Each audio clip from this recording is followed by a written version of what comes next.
Biometric कर रही थी मैं इधर, तो इधर से मुझे देखा था डॉक्टर अमाद शाह ने। तो उन्होंने भेजा उस्मान आदमी बंदे को कि इसको ये लड़की को ऊपर लेके आओ। ऊपर लेके गए हैं तो मुझे बोला आपकी ड्यूटी लग जाएगी, कोई मसला नहीं होगा, टिकटॉक बनाओ जो मर्जी बनाओ, तुम्हारे लिए इधर कोई रूल नहीं है, कोई तुम्हें तंग नहीं करेगा, हर चीज अवेलेबल होगी। ये कौन कहता था आपको? डॉक्टर अमाद शाह। उसके बाद उन्होंने मुझे कहा है कि आप मेरी वाइफ हो अपने। डायरेक्टली आपके साथ ये बात हाँ कह दी जी, उन्होंने? 2-3 दिन बाद की बात है।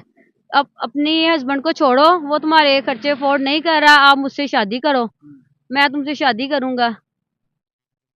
तो बाद में उसने अपना काम निकाला, जबरदस्ती की मेरे साथ, जबरदस्ती करके बाद में मुझे छोड़ दिया। उसने जब पहली दफा आपके साथ ज्यादती की थी तो आपकी रजामंदी से हुआ था ये सारा कुछ? रजामंदी से इस तरह हुआ है, रजामंदी से मैं रूम में गई हूँ, जो काम हुआ था वो रजामंदी से नहीं था हुआ। रूम में मैं गई हूँ, उसने मुझे बुलाया है और इसने मेरी गर्दन से मुझे ऐसे पकड़ के ना, इसने मुझे कह दिया है कि तुम मेरी वाइफ हो, आज के बाद तो तुम भी मेरी वाइफ रहोगी, तुमसे मैं शादी करूंगा। और फिर इसने ना मेरे साथ वो काम किया। ठीक है, बाद में मैंने कुछ दिन इसे देखा तो ये अवॉइड करने लग गया।